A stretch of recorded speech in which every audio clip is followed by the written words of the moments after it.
Good morning. So today is Monday. Buksan ko muna yung blind. Antok na antok pa talaga ako kasi quarter to 9 pa to. Usually 10 ako nagigising. Pero ngayon mas maaga na ako nagigising ngayon. Pag maaga nagigising ang asawa ko, nabuksan ko yung blind para may araw. Ang ganda ng weather ngayon kasi sunny araw ngayon.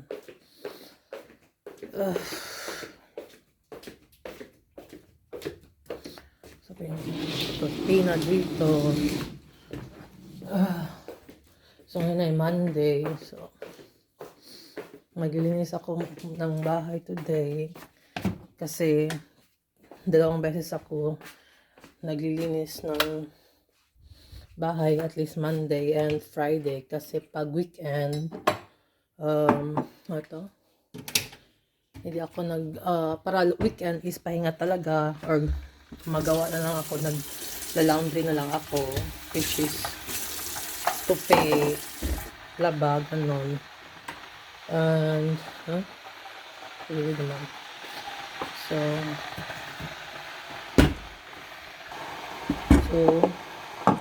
gawa muna ako ng aking chocolate drink para naman may lakas bago maglinis. Pero bago ako umiinom ng aking chocolate drink, umiinom muna ako ng aking vitamin D, habang nagpapakulo ako ng tubig. So ngayon, yun ang ganap ko so far. Pero tingin ko yung kaibigan ko is pupunta dito mamaya. Tapos pupunta kami ng, hindi ko alam, maglalakad-lakad kami sa city at saka supermarket.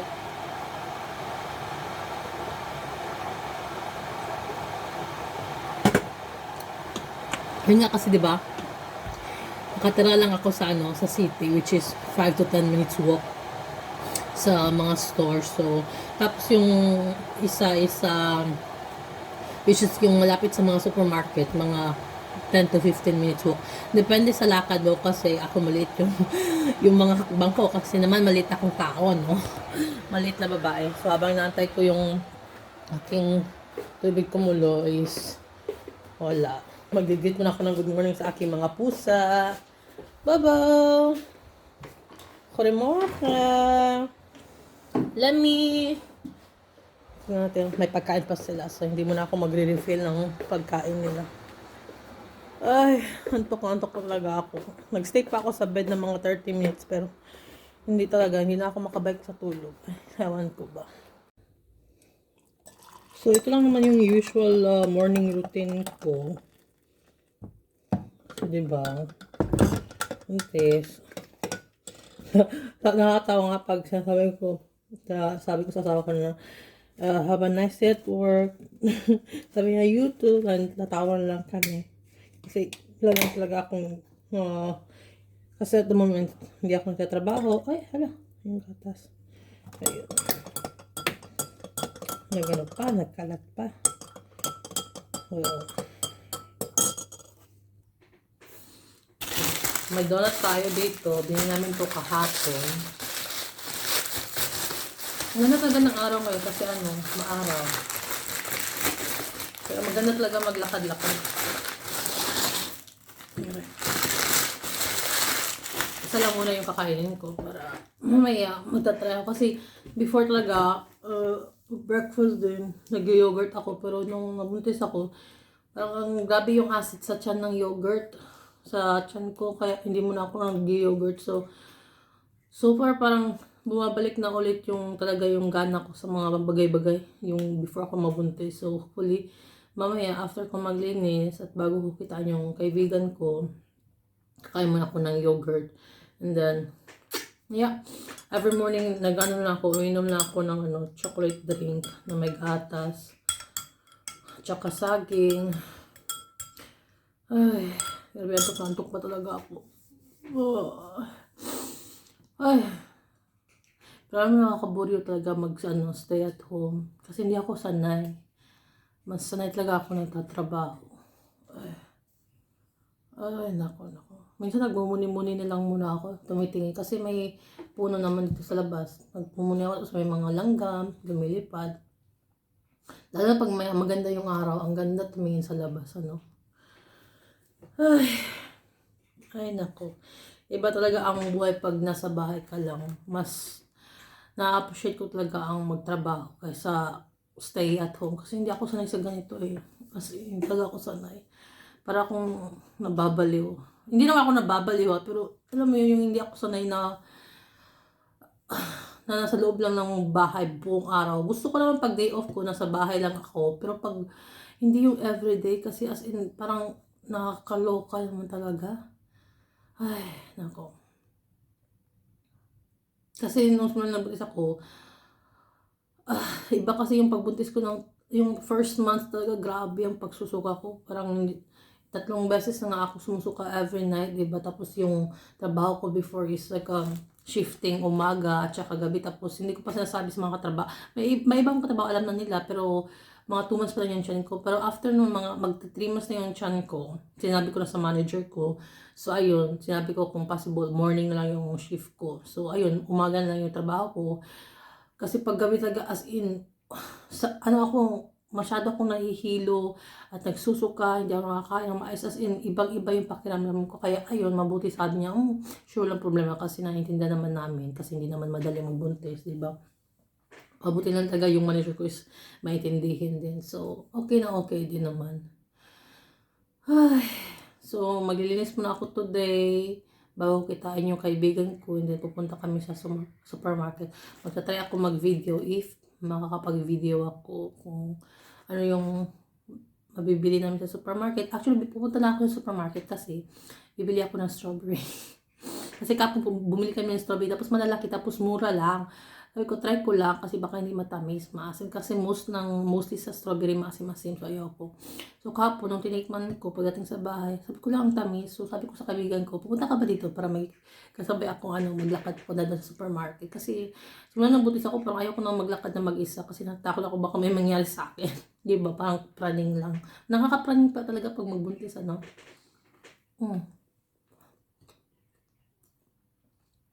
Nga, titignan namin. Tapos siya din, titignan niya din kung anong bibili niya.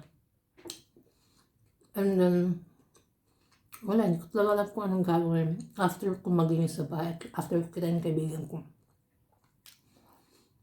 So, I think yun lang yung morning routine ko. Ang ganap ko every Monday. At saka, pag weekend talaga hindi rin ako nag-video kasi gusto ko spend time sa asawa ko yung weekend ko. Yung quality time talaga namin. Kasi weekdays wala naman akong ginagawa. So, gumagawa talaga ako ng video. But mostly as well is nag-upload ako sa TikTok ko, sa Facebook ko, na mga maliit na video lang, yung pang reels lang. So, pwede niya akong i-follow sa TikTok at sa Facebook, which is Adrenaline Iron Christians. Ilalagay ko sa description below. So, pwede niya kung gusto niyo lang naman, di ba? Pero, yun nga, pag weekend, mas gusto ko i-spend yung time ko sa asawa ko, kaya hindi ako gumagawa ng long videos talaga. Kasi kami ng asawa ko, may usapan kami na hindi ako gagawa ng video pag yun. Gusto ko spend time sa kanya. Tapos nakatawa pa pag alam mo yun, kung kailan kami kakain ng fries, which is every Friday, tinatawag namin siyang Fries Day. Tapos pag Sabado ng umaga, pupunta kami sa isang store, which is doon kami nagbe-breakfast. So yung tinatawag namin is Hema Day, doon kami nagbe-breakfast talaga. And the rest of the day is normal day. Yun lang. So guys, mabilisan lang talaga. Kakain muna ako saglit ng yogurt. Okay. Kakain ako ng yogurt bago ako lumabas. Kasi yung kaibigan ko is papunta na siya. Okay. Sana maging okay na yung tiyan ko sa yogurt. Ayan. Kakain na ako ng konti. Gamit pala ay Greek yogurt. Yung plain lang. May mga yogurt din naman na may halo na. Pero okay na din to. Konti lang. Ang tatlong scoop. Tapos, ang lalaki ng strawberry guys. Tapos ang tatamis niya. Ito may sira na siya. So, kuha ko na ito. Kakakuha ng 4.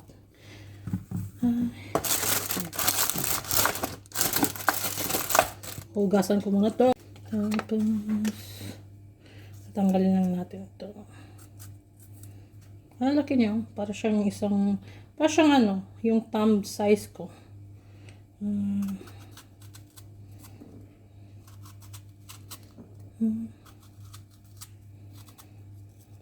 Kasi yung kaibigan ko is mga I think 30 to 35 minutes lang siya by bus. Ang layo niya dito sa akin. Sabi niya papunta na daw siya. So naligo lang ako na mabilis guys. Hindi pa ako nakapag-vacuum. Siguro mamaya or bukas na ako mag-vacuum. Pero nagligpit na ako ng mga gamit. Nagtupit na din ako ng mga damit. Naligpit ko na siya. Yung mga papel natapon ko na din. Yung namin, yung sala namin is naayos ko na din. So, yeah.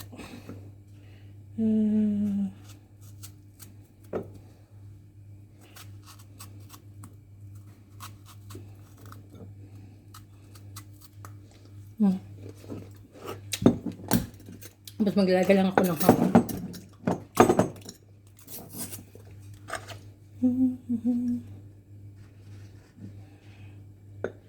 Konti lang. 1 teaspoon lang yung lalagay ko. Kasi matamis-tamis na yung matamis na yung strawberry.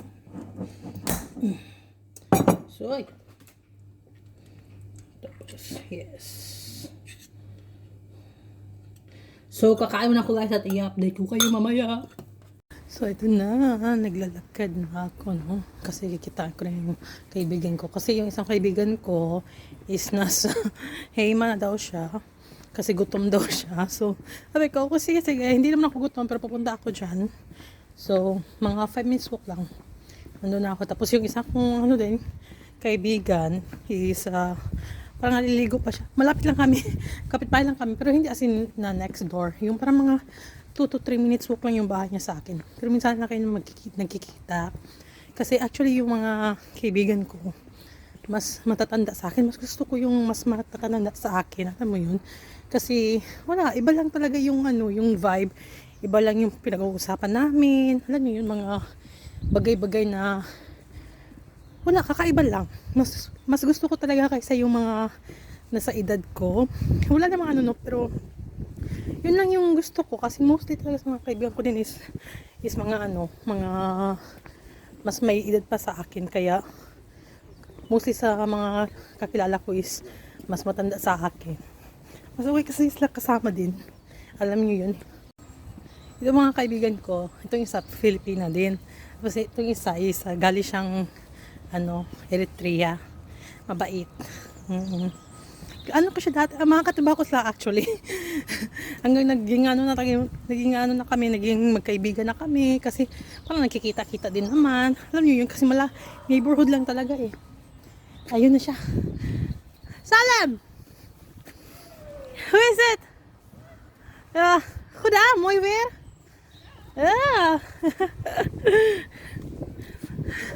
Kijk, ik maak een video. She's Salem, yes. Ja, ik heb mijn buik is groot, hè? Ja, zo. Ik heb gezien van jou de WhatsApp. Ja? Ik denk, ik kreeg een baby. Ja, nou goed kijken. Nog niet. Nee.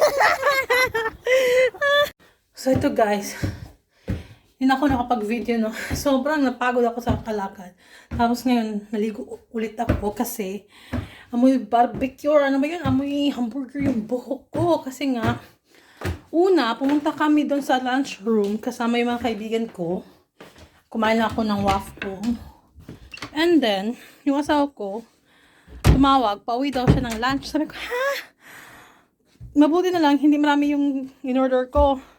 So, bumalik ulit ako doon. Kaya, ang baho ng buhok ko. Kaya, kailangan kong maligo. So, ngayon, Mabuti naligo ako kasi yung mother-in-law ko din is pupunta dito kasama yung mga pamangkin ng asawa ko. So, yeah, dito ko na lang tatapusin tong video na to, and I hope you like, and please do like, comment, and subscribe. Thank you for watching.